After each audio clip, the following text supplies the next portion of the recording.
Made biscuits చేసుకుంటున్నాం. చాలా టేస్ట్‌గా ఉంటాయి. మీరు కూడా ఒకసారి ట్రై చేసేయండి. ముందుగా ఒక హాఫ్ కప్పు చక్కెర తీసుకోవాలి. దాంతో పాటు 2, 3 ఏలక్క బుడ్డలు కూడా తీసుకోండి. తర్వాత ఒక మిక్సీ జార్ తీసుకొని చక్కెర, ఏలక్క బుడ్డలు రెండిటిని మిక్సీలోకి వేసేసి బాగా మెత్తగా గ్రైండ్ చేసుకోవాలన్నమాట పొడిలాగా. నేను మధ్యలో ఇలాగ తీసి చూస్తే ఇలా పొగ పొగ వస్తుంది. చాలా బాగుంది కదా క్యూట్‌గా చూడడానికి అని చెప్పేసి వీడియో తీశాను. తర్వాత ఒక పెద్ద గిన్నె తీసుకొని దాంట్లోకి మనం మెత్తగా గ్రైండ్ చేసి పెట్టుకున్న పొడిని వేసేసుకోవాలి, చక్కెర పొడిని. తర్వాత ఒక పెద్ద స్పూన్‌తో ఒక స్పూన్ నెయ్యి వేసుకోవాలన్నమాట. తర్వాత చిన్న కప్పుతో 1 కప్పు పాలు పోసుకోవాలి.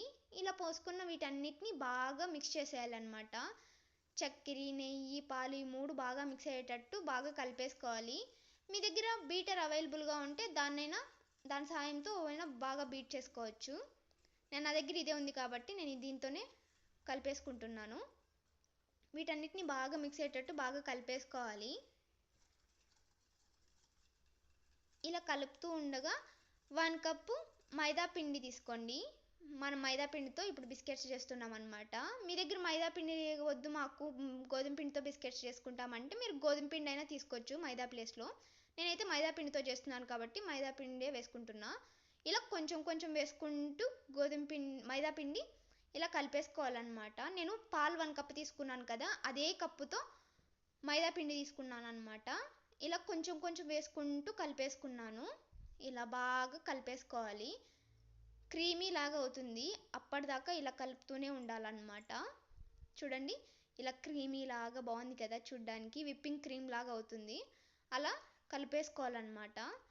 ఇలా కలుపుకున్న తర్వాత మనం ఇంతకు ముందు ఏ కప్పుతో అయితే మైదా పిండి తీసుకున్నామో అదే కప్పుతో తీసుకొని కొంచెం కొంచెం వేసుకుంటూ మనం చపాతీ ముద్ద ఎలా చేసుకుంటాం అలా వచ్చే వరకు మీకు ఎంత పిండి అయితే అంత పిండితో ముద్దలాగా చేసుకోవాలన్నమాట. మీకు ఎంత 1.5 కప్పు అయితే 1.5 కప్పు, 2 కప్పులు అయితే 2 కప్పులు, ఎంత పిండి అయితే అంత పిండి వేసేసుకొని చపాతీ ముద్దలాగా వేసుకోవాలన్నమాట. నేనైతే మైదా పిండి 1 కప్పుతో తీసుకున్నాను కదా, అదే కప్పుతో నాకు 2 కప్పులు పట్టాయన్నమాట చపాతీ పిండిలాగా చేసేందుకు. అదే పిండి వేసుకొని ఇలా కలిపేసుకున్నాను అనమాట. చూడండి ఇప్పుడు మనం చపాతీ ముద్దలాగా కలిపేసుకున్నాం అనమాట. మనము గులాబ్ జామున్ చేసేటప్పుడు పిండి ఎలా కలుపుతామో అలా కలిపేసిన తర్వాత ఇలా ముద్దగా చేసుకుంటాం కదా, అప్పుడు మనం ఇలా వేలు పెట్టి ఇలా దింపితే మెత్తగా ఉంటాయి కదా, సేమ్ అలాగే ఉందన్నమాట ఇది కూడా. ఇప్పుడు దీన్ని 15 మినిట్స్ మూత పెట్టేసి పక్కన పెట్టేయాలి. 15 మినిట్స్ తర్వాత నేను ఇప్పుడు తీసి చూస్తున్నాను అనమాట. ఇలా బాగా మెత్తగా ఉంది. ఇప్పుడు దీన్ని మనం ఒక చపాతీ ముద్దలాగా కాకుండా చపాతీ ముద్దలాగా కంటే కొంచెం పెద్దగా పిండి తీసుకొని రౌండ్గా చేసుకోవాలన్నమాట. ఎందుకంటే మనము బిస్కెట్స్ కాబట్టి కొంచెం మందంగా ఉండాలన్నమాట తిక్కేటప్పుడు. ఇలా ముద్దగా చేసుకొని చపాతీ కంటే కొంచెం పెద్దగా ముద్ద చేసుకోవాలి. ఇలా చేసుకున్న తర్వాత గట్టిగా అదుముకోకుండా కొంచెం మెత్తగా స్మూత్గా తిక్కుకుంటూ వెళ్ళాలి. మందంగానే ఉండాలి. చాలా సల్పగా ఉండకూడదు, ఎక్కువ మందంగా ఉండకూడదు, మీడియంగా ఉండాలన్నమాట మనం చపాతీలు చేసేటప్పుడు. ఇలా మందంగా తిక్కుకున్న తర్వాత ఏదైనా చిన్న గ్లాస్ కానీ లేకపోతే ఇలా నా దగ్గర ఉన్న చిన్న మూత కానీ మీ దగ్గర ఉంటే ఇలా గట్టిగా అదిమి ఇలా తీసేసుకోవచ్చు బిస్కెట్స్ని. ఇలా చిన్నగా రౌండ్గా షేప్లో చేసుకోవాలన్నమాట. నా దగ్గర అయితే ఇలాంటి చిన్న మూత ఉంది కాబట్టి నేను చేసుకుంటున్నా. లేకపోతే చిన్న గ్లాస్ ఉంటుంది కదా మీ ఇంట్లో చిన్నది, అది దాన్ని తీసుకొని ఇలా చేసుకోవచ్చు. లేకపోతే మీ దగ్గర ఏమన్నా షేప్స్ అంటే heart shapes, box type shapes ఉంటాయి కదా ఎవరింట్లో అయినా, దాంతో అయినా చేసుకోవచ్చు అనమాట. నా దగ్గర ఇదే అవైలబుల్గా ఉంది కాబట్టి నేను దీంతోనే చేసుకుంటున్నా. నాకైతే చాలా అంటే చాలా బిస్కెట్స్ అయితే వచ్చాయి. ఇలా అన్నీ చేసేసుకున్న తర్వాత ఈ మధ్యలో ఉండేదాన్ని తీసేయాలన్నమాట పక్కకి. మళ్ళీ దీన్ని ముద్దలాగా చేసి మళ్ళీ తిక్కుకోవచ్చు. చూడండి ఇలా బిస్కెట్స్ అయ్యాయి. ఇప్పుడు మనము మీ దగ్గర ఇడ్లీ పాత్ర ఉంటే చిన్నది దాంట్లో వేసుకొని పెట్టుకోవచ్చు, లేకపోతే ఒక ప్లేట్లో పెట్టుకోవచ్చు అనమాట. నా దగ్గర చిన్న మినీ ఇడ్లీ పాత్ర ఉంటే దాంట్లో పెట్టుకుంటున్నాను అనమాట ప్లేట్లో. ఇలా బిస్కెట్స్ అన్నిటిని పెట్టేసుకోవాలి. ముందుగానే మనము ప్రీహీట్ చేసుకున్న కడాయిలో పెట్టేయాలన్నమాట దీన్ని. చూడండి ఇలా పెట్టేసేయాలి.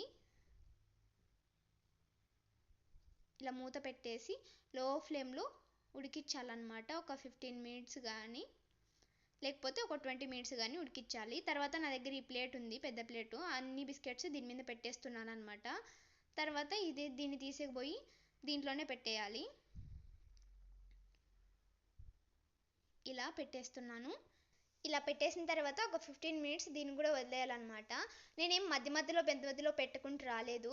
దాన్ని పెట్టిన వెంటనే వీటిని ఇలా పేస్ట్ చేసి బిస్కెట్స్ మొత్తాన్ని పెట్టేశాను అనమాట. తర్వాత ఒక 15 మినిట్స్ తర్వాత తీసి చూస్తే ఇలా కొంచెం బ్రౌన్ కలర్లో పైన ఇలా వచ్చింటాయన్నమాట. దాన్ని ఇలా మనం చాకుతో కానీ స్పూన్తో కానీ ఇలా తిప్పేసేయాలి. ఇలా అన్నిటినీ ఇలా తిప్పేసి మరొక్కసారి మూత పెట్టేసి ఒక 10 మినిట్స్ అలా ఉడికించుకుంటే చాలన్నమాట. తర్వాత తీసి చూస్తే ఇలా ఉంటాయి. చూడండి, చాలా కరకరలాడుతూ ఉంటాయి అన్నమాట. లోపల అంత మెత్తగా ఏముండవు, గట్టిగానే ఉంటాయి. చాలా బాగుంటాయి. నేను మనం ఫస్ట్లో ఒక ఇడ్లీ పాత్రలో పెట్టాం కదా, దాంట్లో మాత్రమే తీసాను అనమాట. చూడండి, ఇప్పుడు అన్నీ పెట్టేసుకుంటున్నాను. నాకు ఎక్కువ బ్రౌన్ కలర్ ఉంటే నచ్చవు, అందుకే నేను కొంచెం వన్ సైడే బాగా ఉడికించుకున్నాను అనమాట. నాకు అలానే నచ్చుతాయి, అందుకే నేను అలాగే చేసుకున్నాను. మీరు కావాలంటే 2 సైడ్స్ కూడా బాగా ఉడికించుకోవచ్చు. ఇవి మనం ఫస్ట్లో చేసినవి. సెకండ్ టైం చేసినవి కొంచెం వైట్గా ఉన్నాయి, నాకు అలాగే నచ్చుతాయి కాబట్టి నేను అలాగే చేసుకున్నా. మీరు 2 సైడ్స్ కూడా ఉడికించుకోవచ్చు, బ్రౌన్ కలర్లో వచ్చేస్తాయి. చాలా టేస్టీగా ఉంటాయి. మీరు కూడా ఒకసారి ట్రై చేసేయండి, బాగుంటాయి. బేకరీలో తెచ్చుకొని తినే కంటే ఇలా మనం ఇంట్లోనే చేసుకొని తింటే చాలా బాగుంటాయి కదా, అందుకే నేను ఇలా చేసుకున్నాను అనమాట. ఓకే గైస్, ఈ వీడియో నచ్చితే లైక్ చేసి షేర్ చేసి కామెంట్ చేసేయండి. మరొక వీడియోలో మళ్ళీ కలుసుకుందాం. Bye guys.